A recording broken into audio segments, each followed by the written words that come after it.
अस्सलाम वालेकुम वरहमतुल्लाहि वबरकातुहू। दोस्तों अली हसन अब्बासी आज करे मुझे चैनल पहिरियों दफ़ो ॾिसी ऐं ॿुधी रहिया आहियो त बराए महिरबानी मुझे चैनल खे सब्सक्राइब कंदा, बेल आइकन खे क्लिक कंदा, जेकॾहिं मुंहिंजी ऑडियो पसंदि अचे त उनखे लाइक कंदा ऐं कमेंट बॉक्स में पंहिंजी राय खां आगाह कंदा।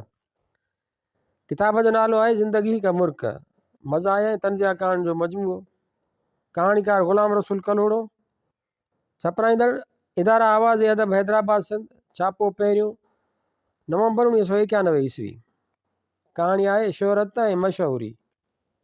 हिन दुनिया में हज़रत इंसान खे का न का ख़्वाहिश ज़रूरु थिए थी। कंहिंखे दौलत जी ख़्वाहिश हूंदी आहे, कंहिंखे मान ऐं मर्तबे ऐं के वरी शोहरत जा तालिब हूंदा आहिनि। पोइ बि हिन दौर में शोहरत जा तालिब मिड़ई सरसु था नज़र अचनि। ॾिठो वञे त शोहरत कंहिंखे नथी खपे। उहा ॿी ॻाल्हि आहे त हर इंसानु शोहरत जे देवीअ खे हासिलु करे कोन थो सघे। के इंसान एतिरा त ख़ुशनसीब हूंदा आहिनि जो पहिरें ई जंप में शोहरत जे आसमान ताईं पहुची वेंदा आहिनि। के वरी सख़्तु जिदोजहद जे बावजूदि बि ज़मीन तां पंहिंजा पेर खणी कोन सघंदा आहिनि। के इंसान शोहरत खे माणण लाइ अजीबो ग़रीब हरकतूं कंदा आहिनि। रफ़ाई इदारनि में चंदा ॾेई शेरवानी ऐं गुलनि जी कुंडीअ समेत पंहिंजो फ़ोटो कढाईंदा आहिनि। चंदे ॾियण जे मौक़े ते उहे हिकु अदद फंक्शन पिणु कराईंदा आहिनि। उन मौक़े ते महिमान ख़ुसूसी चंदे ॾियण वारो हिकु तक़रीर कंदो आहे। उहा तक़रीर कंहिं ॿिए साहिब जी लिखियलु हूंदी आहे। उन करे तक़रीर करणु वक़्तु महिमान ख़ुशूस जे पेशानीअ ते पघर अचणु शुरू थी वेंदो आहे। तक़रीर करण बि पंहिंजी जाइ ते हिकु फ़न आहे। तक़रीर अहिड़ो गहिरो नथो खैरो करे कान थो सघे। वॾा वॾा पहलवान जेके आखाड़े अंदरि मदे मुक़ाबले जूं टंगूं ऐं ॿाहूं भञण जो फ़न ॼाणंदा आहिनि, से पिणु तक़रीर करण वक़्तु पंहिंजे टंगुनि ऐं ॿाहुनि ते ज़ाब्तो रखी कोन सघंदा आहिनि ऐं ॾकणु शुरू कंदा आहिनि। हिकु दफ़े जी ॻाल्हि आहे त कुश्तीअ जे हिकु मशहूरु पहलवान खे हिकु फंक्शन में बतौर महिमान ख़ुसूसी घुरायो वियो। ज़ाहिर आहे फंक्शन जे पुॼाणीअ ते महिमान ख़ुसूसीअ जी मुक़दर में हिकु अदद तक़रीर बि हुई, जेका खेसि पंहिंजी ज़ुबान मुबारक सां करणी हुई। पहलवान ऐं तक़रीर ॾियो मुंहुं। लाचार पहलवान साहिबु पंहिंजे कुर्सीअ तां उथियो ऐं माइक जे वेझो आयो। हिकु नज़र कुर्सियुनि ते वेठल हुजूम ते विधाई, पर हिन हुजूम ऐं आखाड़े वारे हुजूम में वॾो फ़र्क़ु नज़र आयुसि।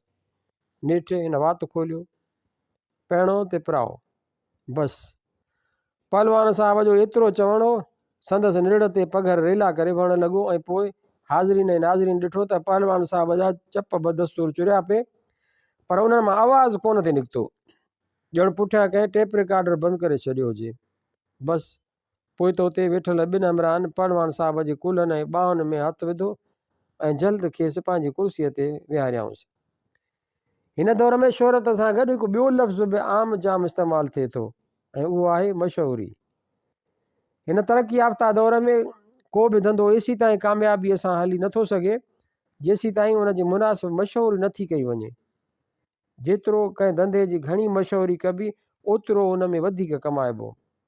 मिसाल तौरु जेकॾहिं को फिल्म साज़ फिल्म ठाहिण ते 30 लख रुपया ख़र्च करे ऐं उनजी मशहूरीअ ते 60 लख, बसि पोइ त 10 ई आङिरियूं गिह में अथसि।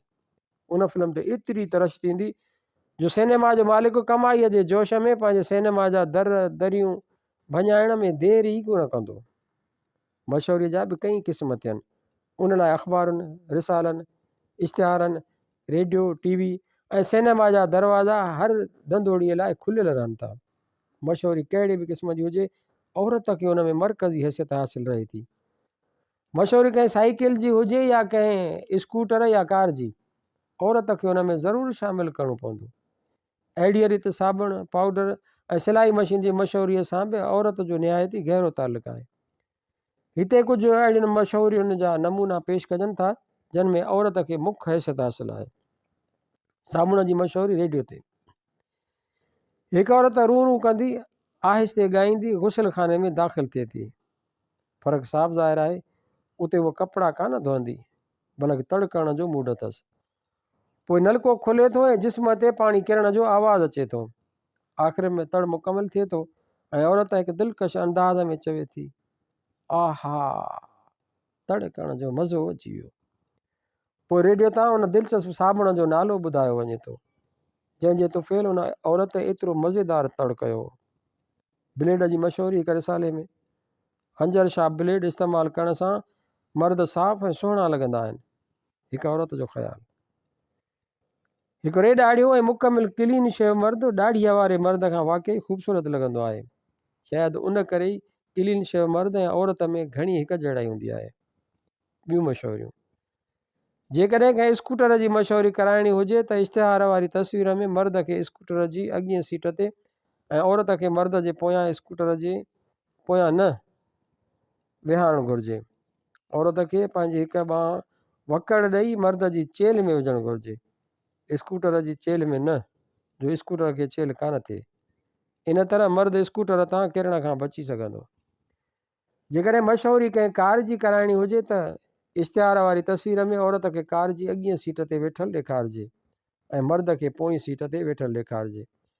जो सादतमंद मर्द अक्सर ईअं ई कंदा आहिनि। हींअर इहो ज़रूरु पुछंदा त ड्राइवर सीट ते न हूंदो त कार हलंदी कीअं? उनजो जवाबु तमामु सवलो आहे। हक़ीक़त में ड्राइवर वारी सीट ख़ाली कान्हे। अवां ज़रा गौर सां ॾिसो, जो उते वॾियुनि वॾियुनि मुछुनि वारो ड्राइवर अॻे ई वेठल आहे। हींअर वरी अवां उहो ज़रूरु पुछंदा त उहा औरत जेका ड्राइवर जी भर में वेठल आहे तंहिंजो कार सां कहिड़ो लाॻापो आहे? उनजो जवाबु तमामु सवलो आहे। हक़ीक़त में उहा औरत उन कार जी मालिकाणी आहे। आख़िर में अवां उहो ज़रूरु पुछंदा त उहो मर्द जेको कार जी पोईं सीट ते मज़लूमनि वारी शकिल ठाहियो वेठो आहे तंहिंजो कार ऐं उन औरत सां कहिड़ो रिश्तो आहे? जवाबु वरी तमामु सवलो आहे। उहो मर्द कार जो हक़ीक़ी मालिक आहे ऐं उन औरत जो मुड़ुसु।